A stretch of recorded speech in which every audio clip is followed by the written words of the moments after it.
Election year 2026. It is turning deadly and dirty. Let us hear from political commentator Solly Moeng. Welcome, Solly. Hello, Chris. Thank you. Lovely to see you again. You too. 3 politicians killed in one evening.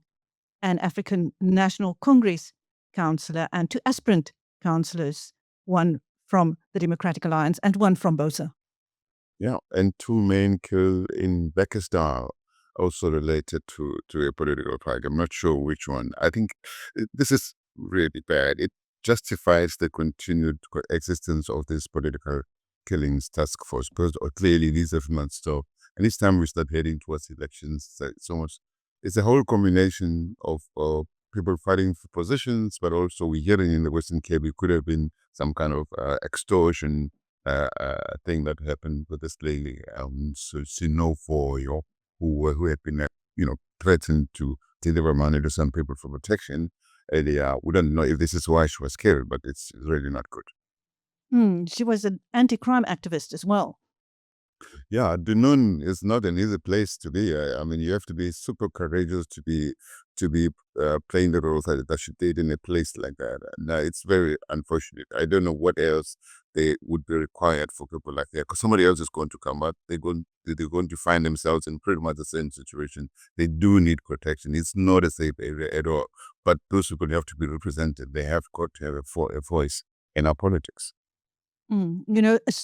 Being a councillor is such a sought-after position in a township where it makes such a huge difference to a person and his family.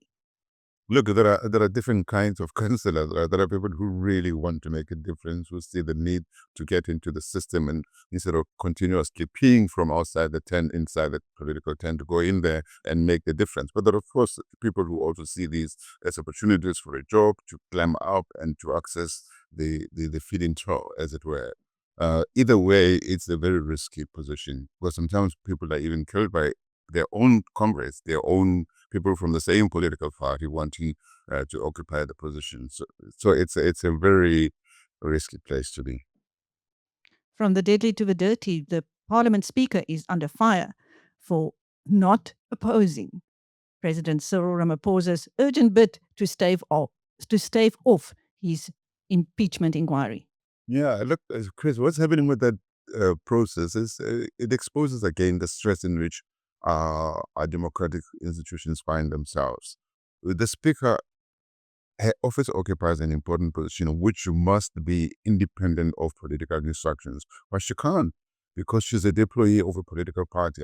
I have worked inside a political party. People working in those positions are deployed by political parties. They're not there by themselves for themselves. And one should not be surprised if the Speaker would have been called into some meeting somewhere with the political party leadership that deployed her, because she's not there on her own, to say, listen, this is the way we want this thing to go. It would not be surprising, but then it would become her responsibility to say, wait a minute, on this particular point, I put the constitution, the people of the country ahead of party. And a lot of times they struggle to do that. Because she is now giving the impression that she's protective towards the president. Look, I would expect her to be protective towards the president. I mean, in a very cynical way, of course, for the reason that the president is her political boss. The ANC is a political boss. The Novula Mukoyanas and everybody who sits at the top of the ANC, the other people who said, look, we are going to send you, we're deploying you, you are a messenger in that position. So suddenly she has to she can't be seen from their perspective at least to be acting against their wishes. But then she's in a very difficult position, because she also occupied a very important position of state. The Constitutional Court has announced itself on this topic.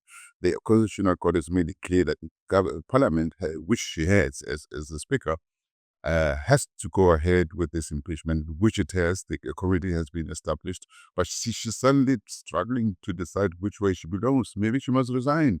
But in the end, it's a good thing that the Parliamentary Committee can still go ahead with the work that it must. She's just being exposed. She must make up her mind. Is it South Africa first, or is it your political party first? It's a program that will not go away anytime soon while the electoral system remains as it is.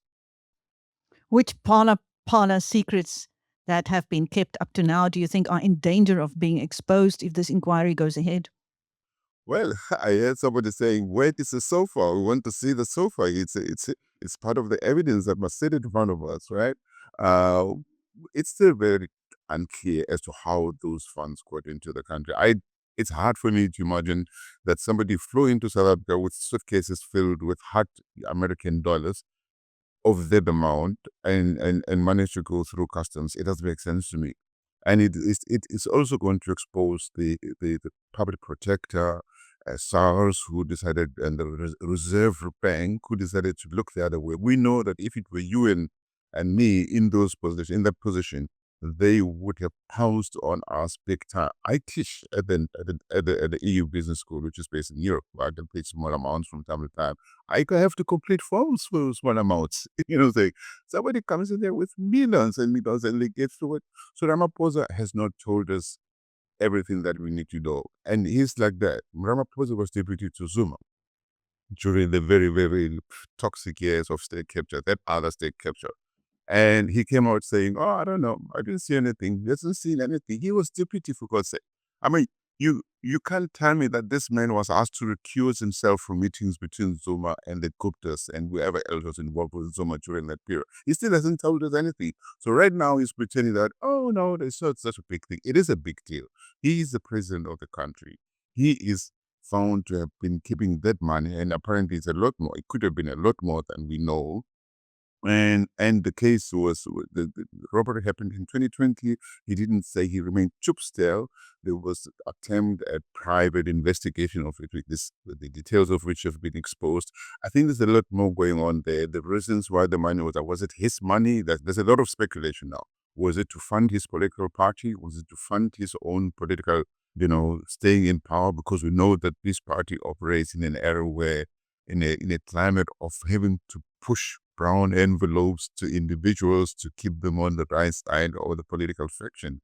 So we don't know. I mean, all of this and a lot more is speculation, because this man has not come out to say, this is what happened. Rule number one of reputation management, Chris, is to come out and say, this is the truth. No matter how bitter the truth is, let's deal with it.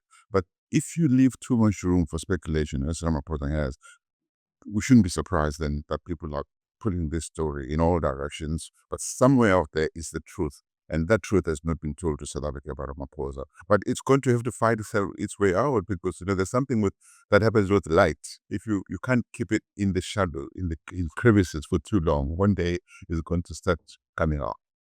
Healthcare matters, but what matters most? Having cover for the people who keep this business going. Bonitas is there for you when it counts. Bonitas, medical aid for South Africa. Visit bonitas.co.za and find your plan.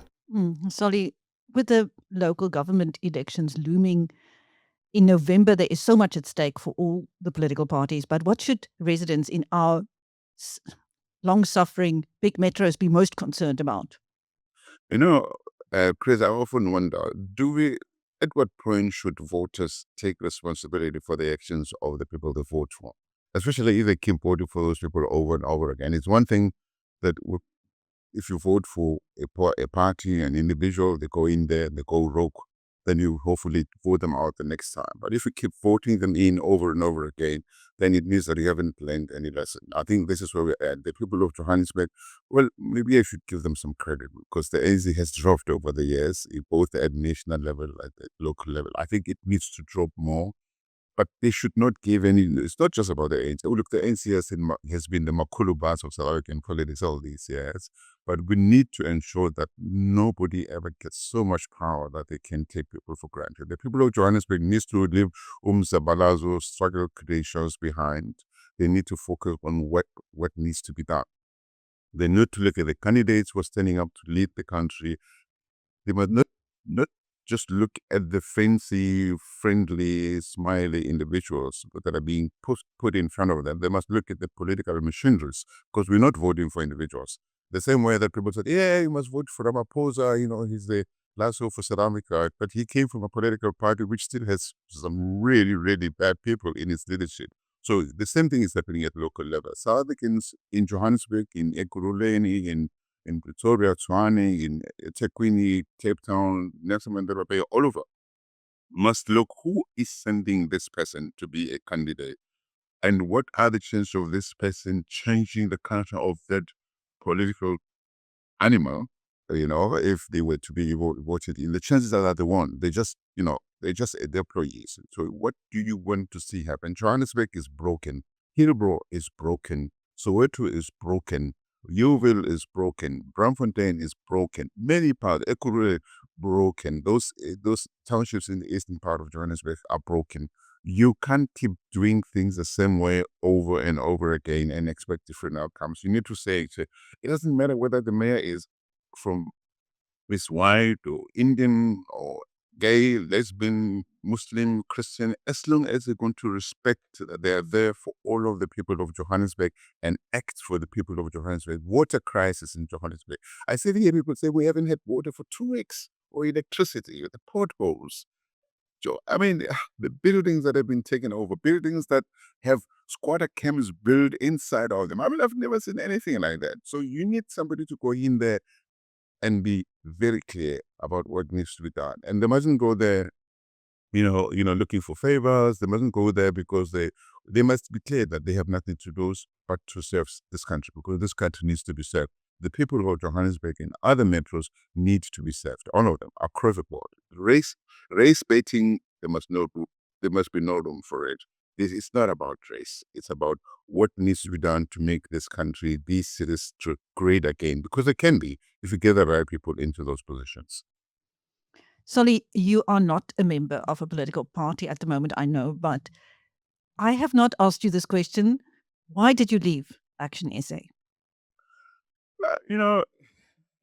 Chris, in a relationship, from time to time, you get to a point where, the other one is no longer responding to your needs, and it goes both ways, and you decide, before we start baying doors and hating each other, let's just amicably separate. And this is what happened with me, with ActionSA. I've been a political commentator, advocacy for the right thing for many, many years, long before I joined ActionSA. And then ahead of the 2024 elections, I decided, you know what? I've been pissing inside the political tent from outside for too long. Let me just go in, because that's where you need to be in order to get things changed. So I did. I joined a political party. Okay, but the truth is, I'm not able to use my voice in the political party the way I'm able to use with you now, because then you have to be mindful of the sensitivities. If a political party says or does things that you don't agree with fundamentally, you have to keep quiet, because you're part of the collective. It can be quite tough. I think maybe, look, in the end, ActionSA, especially Herman Mashaba, brought me back to South Africa. And for me, that's important. And that's a statement that we issued in October last year when we separated. This man believed in me.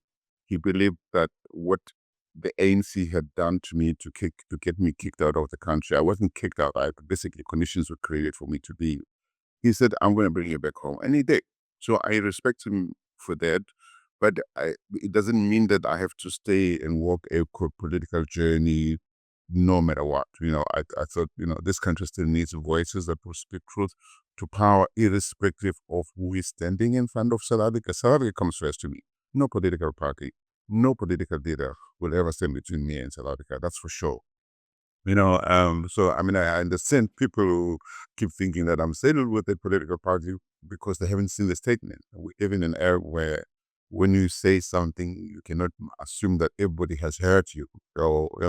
So I think we have to keep repeating messages, but I'm not with a political party. I mean, it's a long answer, I know, but I'm not with a political party. I have huge respect for, especially the people, individuals inside ActionSA, which I joined, people who have not politicians before, and like in Rise, in BOSA, in all these small parties, there are people who were not politicians, who were leading their lives, and suddenly they said, look, we can't keep standing on the sidelines when South Africa is burning. Let's do something. So there are many people who went into the political space ahead of especially ahead of the 2024 elections, because they felt South Africa needed to be saved again from the ANC this time. Before it was saved from apartheid, this time it needed to be saved from the ANC.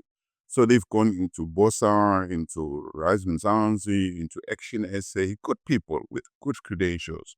But once you operate from a political party space, in some way, you can't be exactly the same person again, So I have huge respect. I really do have huge respect for people who were independent before and who decided to go into a political party and stay there, because I don't know if I'm capable of doing that, because when I say, if I'm unhappy with something, especially if I don't think it's good for South Africa, for diversity, for who we are as a people, the potential that we have, I will struggle to keep quiet.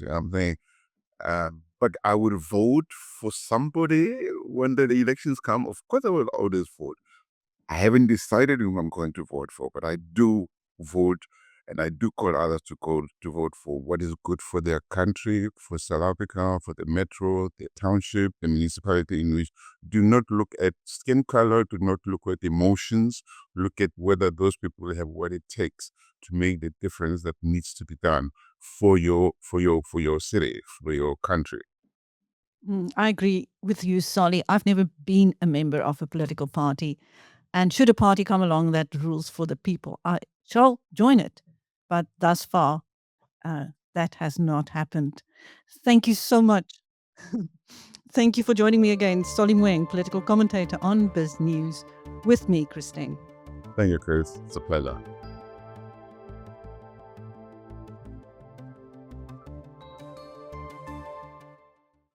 Start your day a step ahead. Biz News Insider. It delivers the business stories that matter every morning straight to your inbox, sharp, fast, and free.